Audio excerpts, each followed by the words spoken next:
O que um general da Grécia Antiga, ali planejando uma batalha, tem a ver com um gestor público hoje em dia tentando melhorar a vida na cidade? Parece distante, né? Mas a resposta cabe numa palavra só. Uma palavra muito poderosa: estratégia. E a questão é: como essa arte da guerra virou uma ferramenta essencial para governar? Bom, estratégia é uma daquelas palavras que a gente ouve e fala o tempo todo. Mas o que ela realmente quer dizer? Para entender o poder dela, a gente precisa voltar um pouquinho no tempo, lá na sua origem. Olha que interessante. A palavra vem direto do grego antigo. Strategos era literalmente o comandante do exército. Então, a estratégia era a arte de organizar todas as forças que se tinha à disposição para vencer uma guerra. Não era só sobre mover soldados de um lado para o outro, mas sim coordenar tudo, absolutamente tudo, para alcançar a vitória. Dando um salto de alguns milhares de anos no tempo, o termo saiu do campo de batalha e foi parar no mundo da administração. E um dos maiores pensadores sobre o assunto, Michael Porter, definiu alguns princípios que são chave. O primeiro é esse aí: criar um posicionamento único e de valor. Ou seja, a ideia não é ser o melhor em tudo, mas sim ser diferente em algo que realmente importa. E isso já emenda perfeitamente no segundo princípio. A verdadeira essência da estratégia não é ser só um pouquinho melhor que o concorrente, é ser diferente. É escolher fazer o que mais ninguém está fazendo, sabe? Criar um caminho próprio. A palavra-chave aqui é distinção.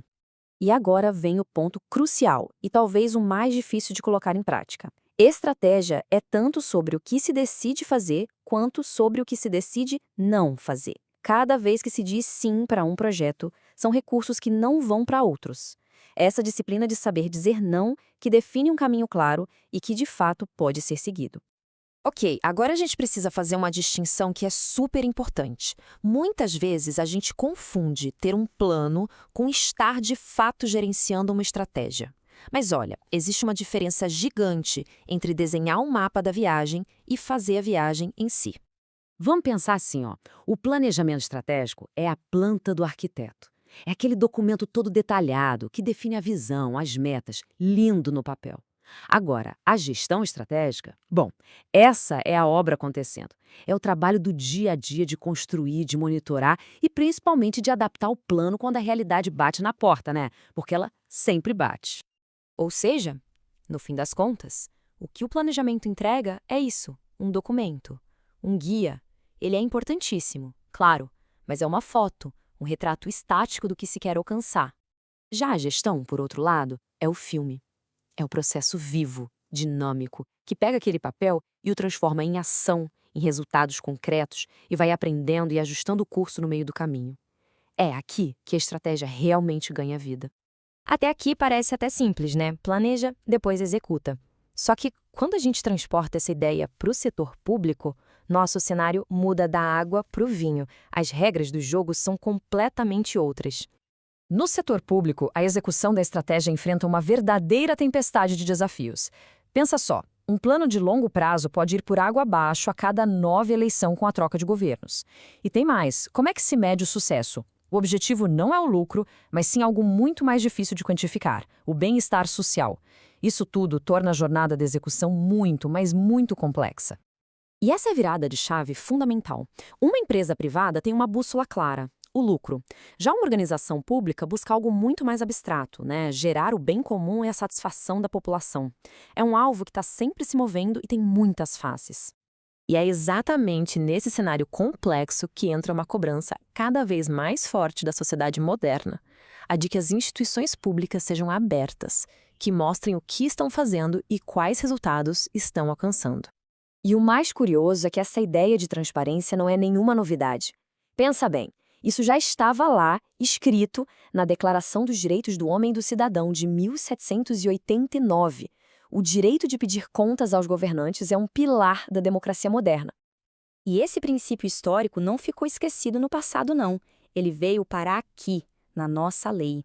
A Constituição Brasileira de 88 é claríssima ao determinar que a administração pública tem que obedecer aos princípios da legalidade, da eficiência e, o que é crucial para a nossa conversa, da publicidade, ou seja, da transparência.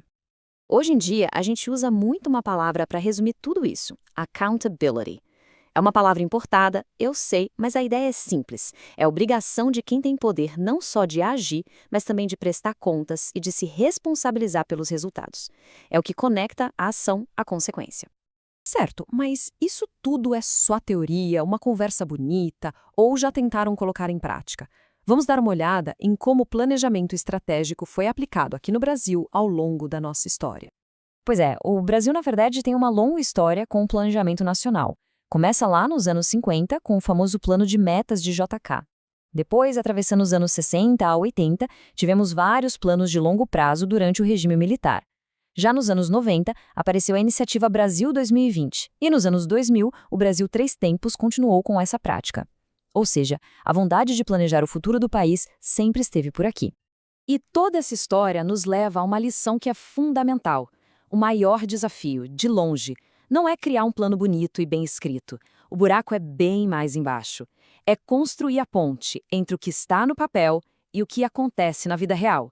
A execução. A execução é o abismo onde a maioria das grandes estratégias acaba desaparecendo. E isso tudo acaba deixando uma pergunta no ar. Se o grande desafio é a execução, e se a execução depende de transparência e de prestação de contas, qual é o papel da sociedade nisso tudo? Como é possível acompanhar, cobrar e, de fato, garantir que os planos feitos hoje virem melhorias reais na vida das pessoas amanhã? Fica aí a reflexão.